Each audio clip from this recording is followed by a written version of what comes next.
In today's market update, we're going to be taking a look at the S&P 500 and asking ourselves why it is that the bounce out of the 40-week cycle trough that we have identified that formed recently has not really been very bullish. Here is the chart of the S&P 500. We're using SPX data, of course, and here is that 40-week cycle trough that we have been discussing.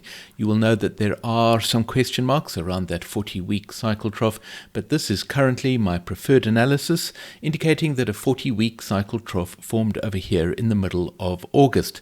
Since that 40-week cycle trough formed, we don't want to seem ungrateful, but there has not been a tremendous amount of bullish activity.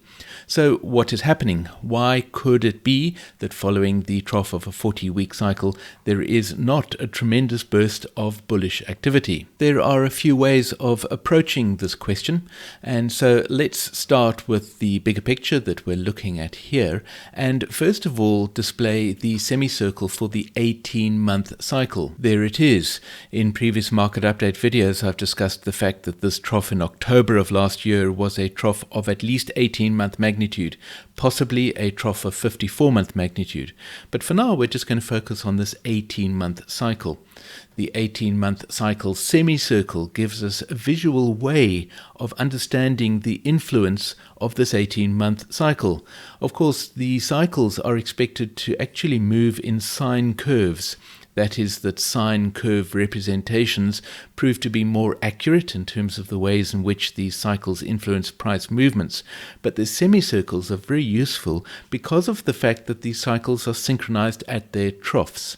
And so these semicircles often provide a more direct reference to the phasing of each one of these cycles because of the fact that synchronized troughs with all the shorter cycles would end up causing sharp isolated troughs, which is of course what we see in stock markets, and of course we would end up getting some rounded and clustered peaks. That is a result of the principle of synchronicity, one of the principles that Hurst defined 50 years ago. I find it useful to take a look at these semicircles and the charts every now and then just to remind me of what these cycles are actually doing. What this semicircle tells us, of course, is that the 18-month cycle is turning down, and therefore the influence of the 18-month cycle over the next 40-week cycle is going to be in a downwards direction, providing bearish pressure. And so that is one explanation as to why the 40-week cycle trough might not be resulting in such a tremendous burst of bullish activity. However, as discussed in the previous market update video about the S&P 500, it is possible that this is a trough of the 54-month cycle, and of course that 54-month cycle will still be pushing upwards. And so we cannot blame the fact that there hasn't been tremendous bullish activity purely on the basis of the 18-month cycle. However, the way in which these cycles combine to influence the price movements of any financial market is not entirely mathematical, and that's a really important thing to consider. If the way in which they combined to influence the markets was purely mathematical, then we would not need to apply our advanced human brains to interpreting the analysis that we have in front of us. The analysis would provide a complete description of that price movement. But it does not. And the reason for that, of course, is because financial markets are a place where humans interact. And any place where humans interact, such as, for instance, a sports field when a game is played between two teams, any place where humans interact results in a degree of fuzzy logic, as it were. In other words, the interactions between the human beings involved in the financial market cannot be described purely mathematically. We can see this lack of mathematical precision playing out all the time. I've demonstrated previously the shape of this 20-week cycle that elapsed from October of 2022 into March of this year, that forming a very neat and very elegant M shape. However, the next 20-week cycle did not form nearly such an elegant M shape, and it turned out to be a more bullish 20-week cycle than the previous one. There's a bit of an anomaly there that I've discussed before. Another useful way to approach these semicircles on the chart is to first of all consider the possibility that what we are going to experience is a purely symmetrical price action playing out around this 40-week cycle trough. If that was to happen, then I can use the previous M shapes to draw a very rough indication of what might be expected. The important thing about this consideration is not that this is necessarily the future path of price, but it does indicate a few interesting things. For instance, the fact that the peak in the current 40-week cycle is likely to be early, and this short move up over here is also probably not a very bullish move. But zooming in on recent price action, let's consider the move that has elapsed following this 40-week cycle trough in the middle of August and ask ourselves, how bullish or how bearish is it? First of all, let's consider the first 20-day cycle that elapsed from the middle of August into the 7th of September, which was probably the trough of that first 20-day cycle, as you can see indicated at the foot of this chart. Was that a bullish or a bearish cycle? It was very clearly, in fact, a bullish cycle. And so we shouldn't complain too much about the lack of bullishness, because that was, in fact, a bullish 20-day cycle. What has happened since then is that price has risen up again and come down and formed potentially a 10-day cycle trough. Now that is the third 10-day cycle trough in the current 40-day cycle, and so we are now looking at the final 10-day cycle in this current 40-day cycle. What about this 10-day cycle? Was that a bullish or a bearish cycle? It was in fact also a bullish 10-day cycle. As you can see, it formed a very late peak. That is the peak of the 10-day cycle. A late peak is an indication of a bullish cycle. It has so far, and of course it has not yet definitely formed its trough, but it has so far not reached below the level at which it started, which indicates that so far it is still a bullish cycle. What about the fourth and final 10-day cycle in the current 40-day cycle? That is, of course, expected to be the least bullish, or probably a bearish cycle that is going to elapse into this 40-day cycle trough, which, as you can see, is expected over here next week. And so, although the price action has not been tremendously bullish, we have not yet seen any bearish action. What has been a little bit bearish has been the interaction between price and the 20-day FLD, whereas usually the 20-day FLD is expected to provide support at the time that the 20-day cycle trough forms in the market, and as you can see, it seems as if though we did get some support, price has then been below the 20-day FLD throughout last week. It reached back up to the 20-day FLD and looked as if though it might cross back up above it, keeping the bull alive and well. However, it found resistance at the level of that FLD and turned down on Friday. This morning, and I'm recording this video before the US markets open, and so this is overnight price action, price finds itself above the FLD by default because of the fact that the FLD in fact moved down over the weekend. You will often see this kind of thing happening. The point is that the interaction between price and the 20-day FLD has not been bullish in the way that you would usually expect.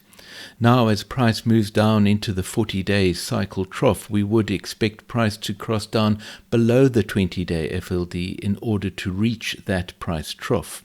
However, notice the 40-day cycle FLD on our chart over here. Following a trough of at least 20-week magnitude, we would expect price to find approximate support at the level of the 40-day cycle FLD at the time that the first 40-day cycle trough forms. And so the interesting observation to make is that although the price move following this 40-week cycle trough in the middle of August has not been magnificently bullish, there is not actually anything that points out anything wrong in this analysis. Our attention is now going to be on the formation of this 40-day cycle trough, which is expected next week.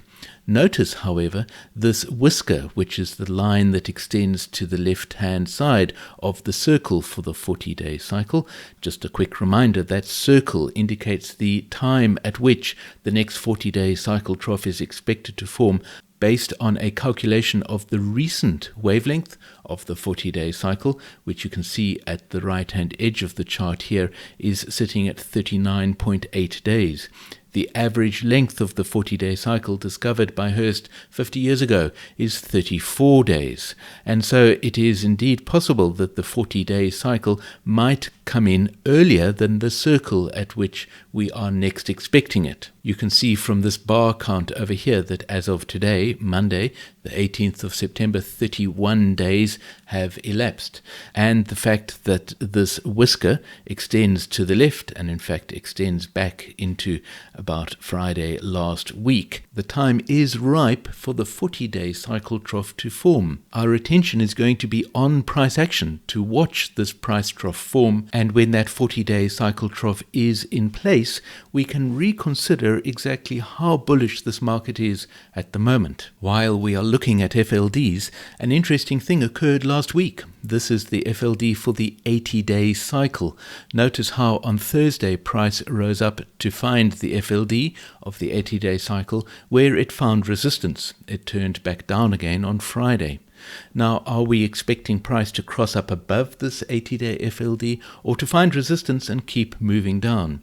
At this point, if the 40-week cycle trough occurred in the middle of August, we would expect price to cross up above the 80-day cycle FLD. And there is another interesting FLD to watch. This is the 20-week cycle FLD. Notice how the 20-week cycle FLD has in fact been providing approximate support throughout this period of time. So let's zoom out and consider what that actually means. Here we are looking at the 20-week cycle FLD on a weekly chart, and you can see that the first interaction between price and the 20-week FLD following the trough that formed in October of last year was this price interaction over here, which is labeled an A category interaction. At about the time that the 20-week cycle trough formed in the market, you can see the 20-week cycle FLD was providing support. The interesting thing is that the 40-week cycle trough would usually form below the 20-week cycle FLD. In fact, what happened here, and you can see the recent support that has been provided by the FLD, is that the 40-week cycle trough didn't form below the 20-week cycle FLD, but formed at approximately the level of the 20-week cycle FLD. What does that mean? It indicates that there is more bullishness in this market than we would usually expect. And so again, we shouldn't really complain about the recent market action not being bullish enough, because of the fact that we did have a tremendous amount of bullishness that occurred before the formation of the 40-week cycle trough, and so the bullish effects of the longer cycles have already been felt by price. As a final consideration in terms of understanding the recent price action, I'm displaying the composite model line, which is constructed here out of only the 40-day cycle and shorter cycles. The reason that I like to do that is because when markets aren't behaving as bullishly as we might expect, or sometimes as bearishly as we might expect, I think it is useful to understand where the lack of impetus is coming from. What is missing in this market? The composite model line here is showing the results of combining the 10-day, the 20-day, and the 40-day cycles. You can see that the market action has been fairly accurate in terms of reflecting the influence of those cycles. We are expecting a move down into this 40-day cycle trough, as I've been mentioning. If anything, price action has been more bullish than would have been expected from only those three cycles. So let's add a longer cycle in. This is what happens when we add the 80-day cycle into the combination of cycles that are forming this composite model line. Here you can see again the price action reflects quite accurately what the composite model line shows us we could have expected if the only influence on the price action were the cycles that we have included in the composite model line.